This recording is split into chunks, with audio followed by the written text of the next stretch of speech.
everyone, and welcome back to Paramount Profiles, the series where I sit down with the leaders of emerging agencies and tech businesses to introduce them to everyone and discuss their business journey. I'm Matt Charles, the founder of Paramount Sales, and today I'm joined by Kev Milnes, the founder and CEO of Liberandum Digital, who are a digital optimization agency. So, Kev, thank you for joining me today. Yeah, cheers for having us, man. I think we know each other well enough now, but you can call me Kev. It's okay. Okay, that's good to know. Good to know. But yeah, don't want to be presumptuous on that introduction bit. Look, it's great to have you here. Now, Kev, you and I, we go way back, and we go so far back, in fact, that we can't exactly remember when. I think I probably tried to sell you something like a decade or so ago, which we've probably both completely blanked. But we'll talk about obviously your journey shortly. But before we do any of that, do you want to give everyone a quick overview of Liberandum Digital, and we'll take it from there? Yeah. So Liberandum Digital, we're all about kind of answering the difficult questions for businesses around their digital marketing or their e-commerce. And when I say difficult questions, I really mean the important questions like how do we grow, how do we improve conversion rate, how do we improve average order values, how do we improve lifetime value, and really help them break out of a kind of channel focus, kind of what's our SEO strategy, what's our PPC strategy, what's our web development roadmap, and get them into thinking about kind of their digital journey and how that's relevant to what their customers are actually trying to achieve. So it's really about putting kind of people at the heart of how digital businesses and marketing teams are using their data. Absolutely, and it's something that I think a lot of brands and businesses need help, definitely need help in. So we'll dive down into some of that a little bit, a little bit later in this video. But obviously, you didn't start straight away by creating an agency straight out of university. You've gone from working full time in a digital marketing capacity to starting Liberandum a few years later. So just take me through your sort of your own personal journey. What kind of led you to say, right, I want to go and start up my own agency? Yeah, no, and thanks for very politely putting you're a bit old to start an agency, which is absolutely how I feel when I go to a kind of agency networking event, and I feel like I feel like I'm someone's brought their dad along, because you're right, I was 20 years kind of client brand side, working in businesses before Liberandum came to being. That 20 years was spent in the travel industry. So I started out life at National Express Group, where I was really focused on transforming how people plan and book public transport in the UK. Had great fun tearing up the rule book, and kind of challenging conventional thinking in a business about how things can be done, and showing what digital technology and what digital marketing can achieve. And then latterly, before starting the agency, I worked at UK, where I was part of the leadership team that secured a £52 million investment, and really focused on how to use digital marketing to grow quite a traditional business into a kind of digital focused business that was thriving and succeeding. So when you were working, especially in these sort of travel businesses, did you just see, right, this is kind of an area now that I have specialized in, and maybe starting an agency was a way to kind of take this knowledge to a wider base? It was, I suppose, part of it was that there was all what they were doing, and how they were going about executing either their e-commerce strategy or the digital marketing strategy. Felt a real pain point in putting data and insight at the heart of those decisions. Everyone said, we're making data-led decisions, and customers at the heart of everything we do. But it always felt cumbersome and clunky. It was either done as a byproduct. So it was our SEO agency also provided us with support on analysing what's happening on the website. It was the PPC agency, or they were scrambling around, wrestling with technology, wrestling with what developers could or couldn't do, or were or weren't willing to do. And for a lot of marketing teams, they didn't have that capacity. They didn't have digital analytics experts within their team, and it felt like a really underserviced offering where there was a definite need, but people were almost relying on internal sales craft to get ideas over the line, rather than having the confidence that we've got absolutely the right data and insight behind this. And I think that leaked into how leadership viewed kind of digital marketing functions, that they perhaps didn't get the confidence out of their leaders that they wanted to. So to me that was always a gap. It was always there's no agency out there answering that problem. I'm having to get it as that kind of byproduct of what an existing agency's doing for me elsewhere. And I thought, well,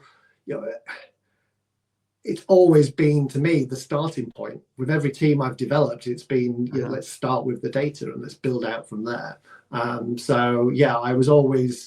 always knew that at some point I wanted to take that into my city and really focus on helping people with that challenge.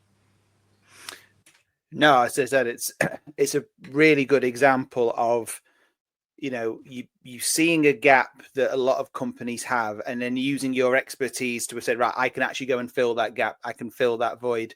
So obviously you've identified this gap in the market, but then what was the kind of the light switch moment to say, right, I'm actually now going to take the plunge and do this? It's an interesting question. So we, as an agency, COVID was a backdrop to our inception, but not in the way it was with a lot of other businesses. So I actually decided the year before COVID in 2019 that I'd got to a point in my career where I wanted to wanted to kind of prove whether I could do this, and to really kind of take the plunge with the agency. But I had a long notice period. I wasn't cleaning floors at Cruise, so they weren't exactly quick to let me out of the door. And so I made the decision in 2019, but it was spring of 2020 before I was actually able to put things into action. And by which point, the world was in lockdown. I had a contact book full of travel industry professionals who were all fighting for their lives professionally. Travel had such a hard time during COVID. Me picking up the phone and saying, let me talk to you about how you can put data at the heart of your decision making was perhaps going to be ill timed. So we had an interesting plunge. I think it was a bit kind of like I was in Cruise, so it was a bit like we jumped off the side of the cruise ship with the dinghy ready to save us, and then by the time we hit the water, the dinghy was gone, and we were paddling for dear life. You noticed the hole in the dinghy as you were jumping overboard. Yeah. All of a sudden, we're paddling when we thought we'd be dry. Oh dear. Well, look, I mean, you're absolutely right. I mean, COVID, obviously, we all know lockdown affected a lot of businesses, but probably none more so than travel. And to then come in and say, hi, have you thought about taking on a new consultancy agency, and spending more money when you don't have anything coming in? Yeah, as I said, the importance of data might not have been as out there at the time, that sort of time of the year. Yeah. So well, look, when people can't actually buy the thing you're selling, the data becomes a bit irrelevant. But in some ways, it was a blessing, and it was a bit of a blessing and a curse for us, because it forced us to very early on look for other industries that we could work with. And I think had we started the agency in more normal times, I think we could have ended up being a travel specialist. And that was never my desire.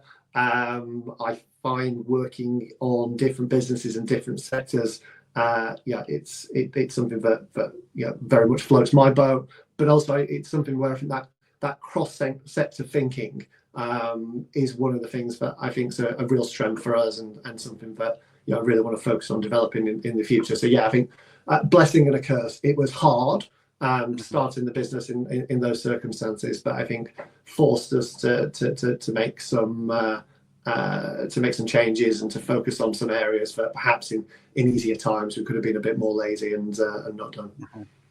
Well, yeah, I mean, and the fact that we're still here today talking about Liberandum is obviously, it shows that you obviously made those right decisions. As I said, being cross-channel or cross-market, I always think is important.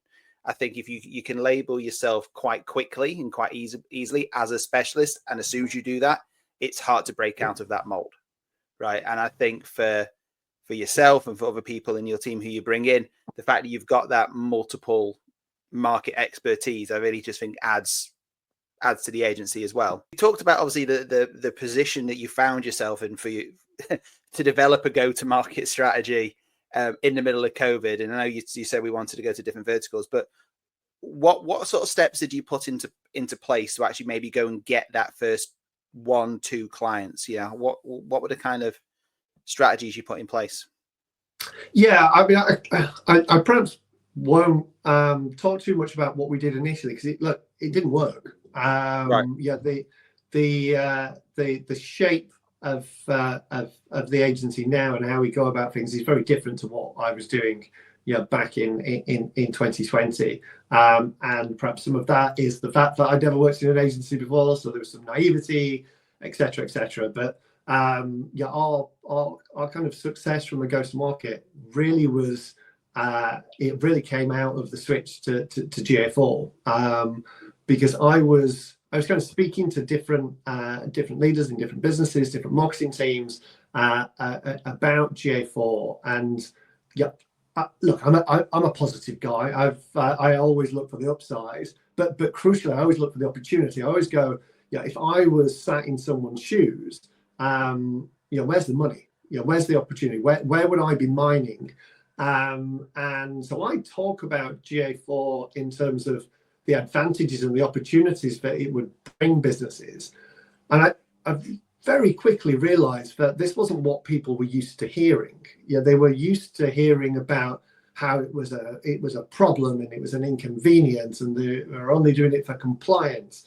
And for the rest of the industry, were talking down what was happening, and that people felt that they were being held hostage, and that when I talked to them about that kind of upside, all of a sudden they saw kind of like the anxious face, that this is a problem and I want it to go away, to switch, and all of a sudden you've got that kind of, you've seen people with that confidence that actually there's something in this that I hadn't seen before, and it was at that point that I thought, look, this is a real opportunity for us if we take a different position to the rest of the marketplace, and focus ourselves around the opportunity rather than the technical execution. Everyone was talking about the kind of tech, and the people they were talking to, quite frankly, don't care about the tech. They care about the output. They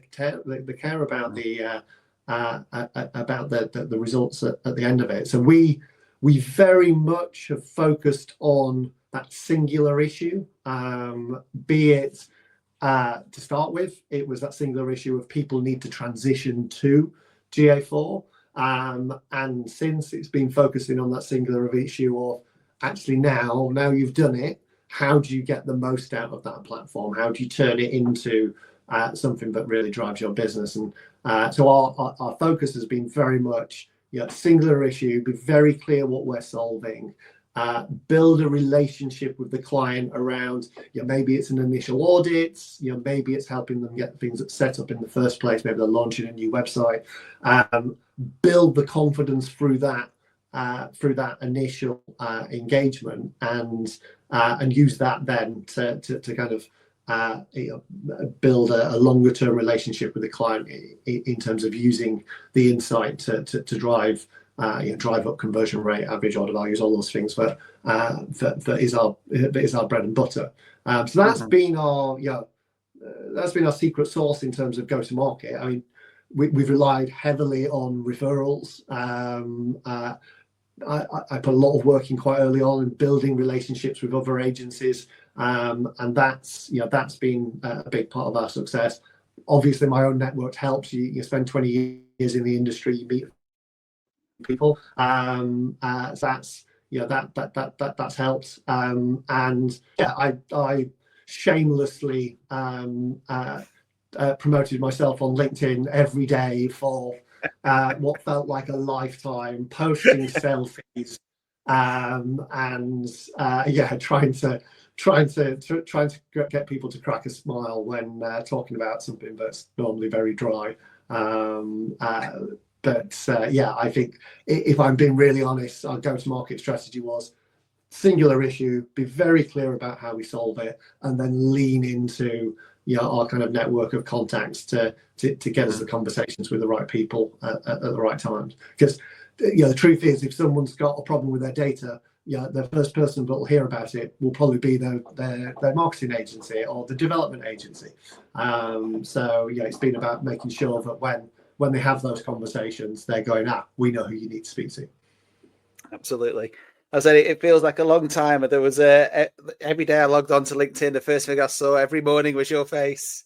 I had one client who he said to me that the first thing he saw in the morning was my face, and then he turned over and looked at his wife, which always felt a little bit creepy.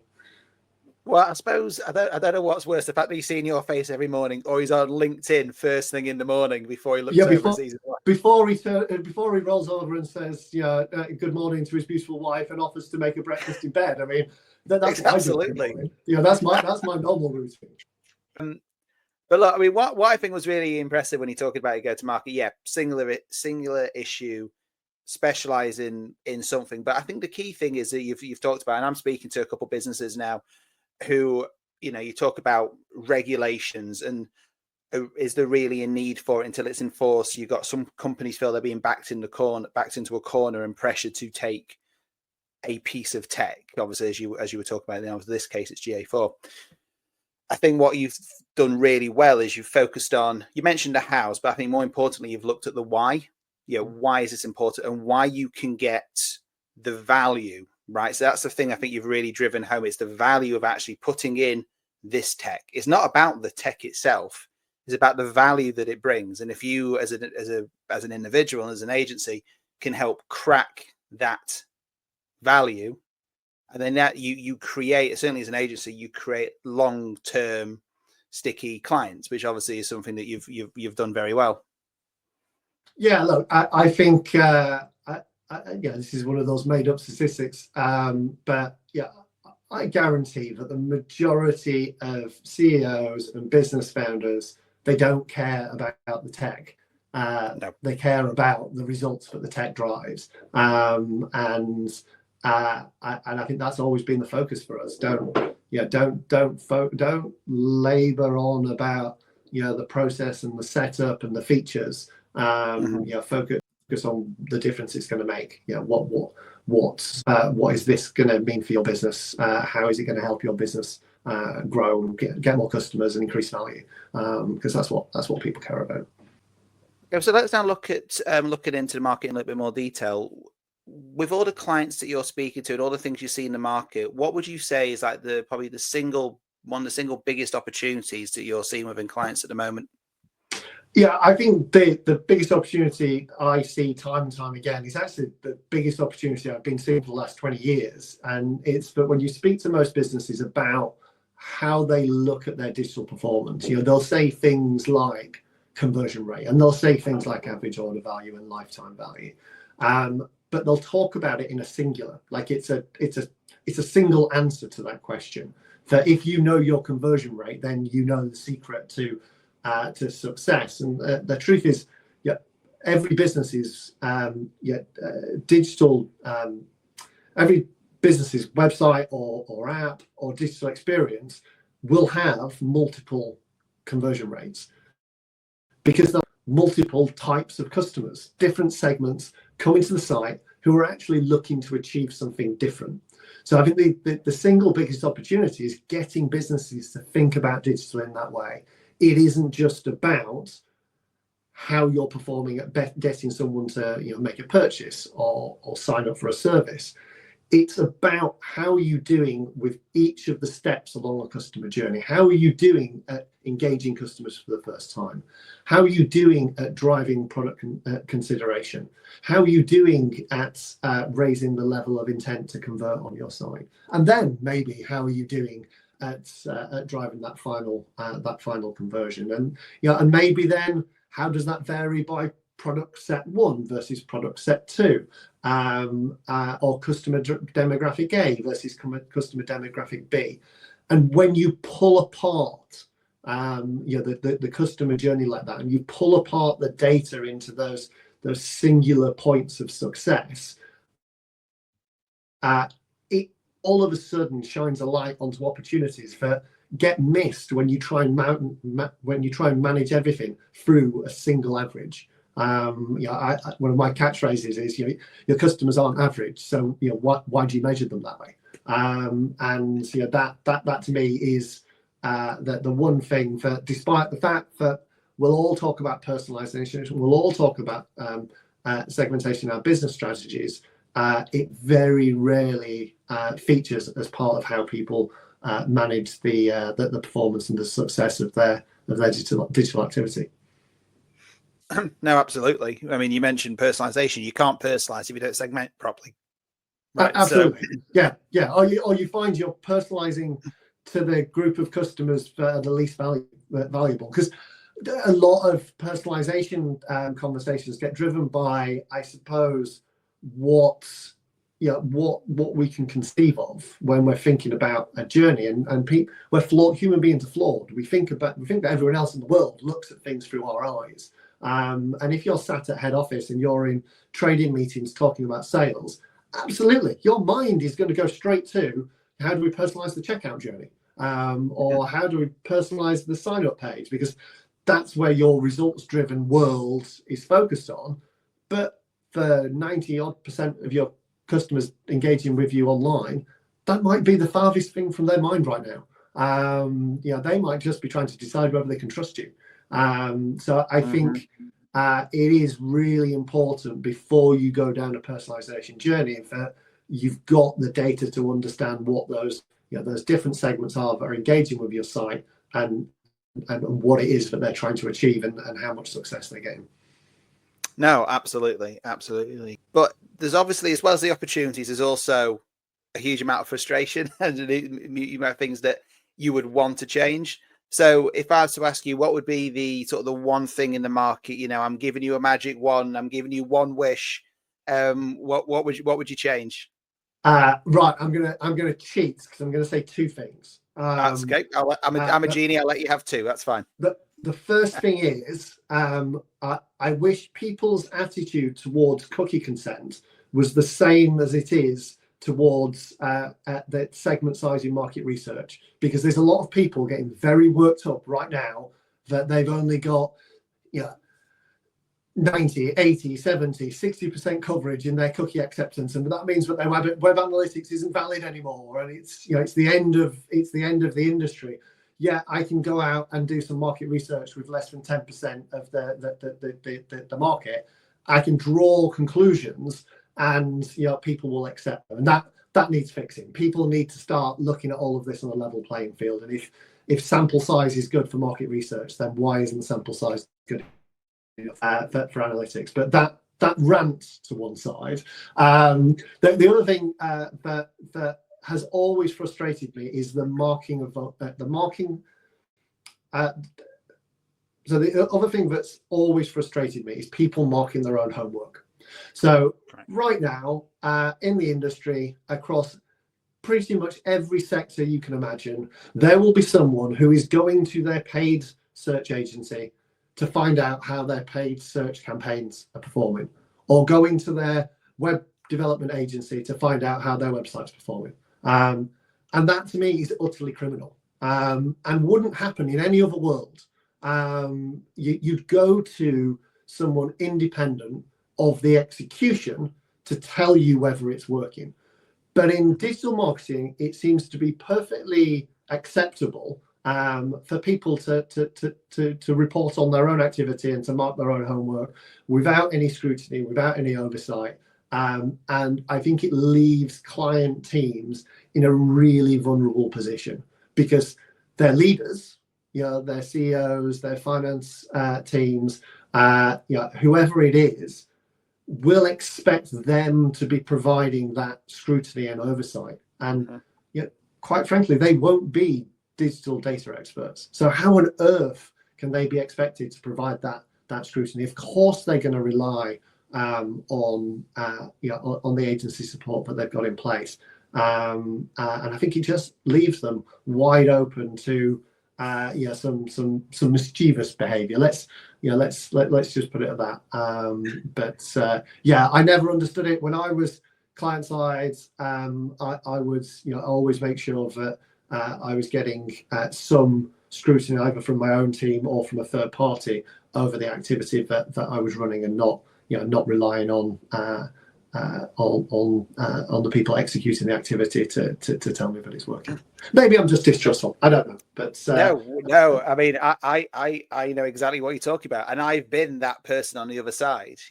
I've gone to clients and said, "Look, here are our results. Here are our digital marketing results. You made this much revenue. Your ROI was this." And it's, "Oh, really? Can you back that up at all?" No, you're gonna have to trust us. and this isn't, but to be clear, this isn't all about a kind of you shouldn't trust your agency, because that really isn't the case, and they will be people on your accounts will be there trying to drive the best results, but that doesn't mean that they will have put the same level of resource into unpicking something that doesn't quite look right, or making sure that awkward questions don't go unanswered. They'll have a reporting framework that will probably be quite high level and will be built around communicating the value of what they do, rather than really unpicking what's actually going on for the customer. So I don't want to paint this as a don't trust them, trust me type scenario, because that really isn't the case. It's about having the right level of scrutiny that I think you can only get when someone is looking at something independently. And I think when you've got that scrutiny, it just brings up more opportunities. It's more things that you can action to drive growth. No, look, 100% agree with you. I mean, it gets even more complex where if a business is running multiple channels and you've got multiple different people marking their own homework, and you've got using a different way to mark their own homework. Absolutely, different methodologies, different teams, different people, and you're trying to take everything in place. That's why, I mean, we've had discussions about this over the past year. Things like media measurements and solutions, all these kind of stuff. It is really, really important. But having an agency that you trust as well, who can independently or have other ways to verify the results, it provides so much more confidence. And again, more importantly, as you said, it can eke out more opportunities, right? So so I 100% agree with that. So yeah, look, we're recording this in January. We've got 12 long months ahead for us all. Where do you think the market is going in terms of what do you think will be some of the big conversations you're having with brands, with clients over the next sort of 12 months? What do you think is going to be sort of the hot topic over the next sort of next year? I honestly think that the the outlook for this year should be more positive than a lot of people are talking about it. I think last year was definitely a tightening of belts year for clients, and I think there was definitely clear internal pressures on how do we reduce cost. But those conversations in organisations can only go on for so long, and there's very few leadership teams who want to oversee multiple years of decline. So I honestly think that this year will be when there starts to be, maybe there'll be quite tactical conversations to start with, but where I think people who are working within brands will start to ask the question of, okay, where are there opportunities to grow? We've scaled back, we've steadied the ship. So now where are those prudent and kind of sensible opportunities to start to push forwards again? So I think there needs to be careful consideration about how would you approach those conversations. Don't take this as a return to normal. This isn't a great, let's recoup all that lost revenue that we've had in the last 12 months, because that won't be the first answer people are looking for. They don't want to be going back to leadership with a massive proposal for a huge investment, but they want to be able to start to turn the tide. So where are there opportunities for clients to start to dip their toe back in the water? And that's very much what we've been looking at with the conversations that we're having with our clients is exactly that. Okay, we want to start getting back to growth. So where do we start? What does an initial program of work look like to get things up and running? And great, from that we'll build confidence and results, and hopefully that will lead to bigger conversations in the future. But right now it's just how do we help people get back on the feet. Absolutely. And I think to your point that you're making, a lot of these answers are going to be within the data, aren't they? Well, I'd say that, wouldn't I? Of course, but that's why I'm trying to. I'd say all answers lie in the data, but absolutely. I think a really sensible place for people to start is mapping out what some of these opportunities look like and what the size of them are, and doing some kind of what if scenario planning, which to us is it's bread and butter. That's what we're doing. That's what we're doing all the time. Okay, excellent. All right, well let's just end this on a bit more of a personal question then. So Kev, once the laptop gets shut down and when you're not taking selfies for LinkedIn, tell me what a normal day in a non-working life for Kev looks like. Yeah, I'm probably the most boring person you could ask that question of. I should say that I go skydiving or I build my own sports car or something like that. But I don't. Look, I'm a family guy, and time away from the agency is really focused on my wife and my two kids, and that was actually quite a big influence over the culture within the business. So we're part-time by design, so no one in the business works 9 to 5, and the reason for that is so many times in my past career I had to make sacrifices. I had to sacrifice the time I wanted to spend with my family to achieve the career goals. And I look back on it 20 years in, with two kids where I'd missed a good chunk of their growing up, and I kind of went, one, why did I do that? And two, why did no one ever tell me that it was like a ridiculously stupid thing to do? And I kind of vowed when I've got my own business, I want everyone that works for me to have a different story. So we've got someone in the team who's worked from us from being an intern. We were the first job she ever had. I genuinely hope she will never work that kind of 9-to-5 rigid structure ever, and we'll never know that there's another way of doing things. So yeah, to me, it's all about the kids, spending time with them, spending time with my wife, and enjoying the reason why I do all of this. I don't, as much as I love what I do for a living, ultimately I do it because I'm trying to give my my family the opportunities that they deserve. So yeah, it's away from the business. It's all about the family. Couldn't agree more. And I think that's a really, really positive way to end. So look, Kev, thanks a lot for giving up your time this afternoon. It's great to talk this through with you. And yeah, if you want more information, you can find Kev on LinkedIn. You can find Liberandum online. And yeah, so Kev, thanks again for your time, mate. Speak to you soon. Yeah, pleasure. It's really good fun. Cheers, Matt. Cheers, mate. Bye.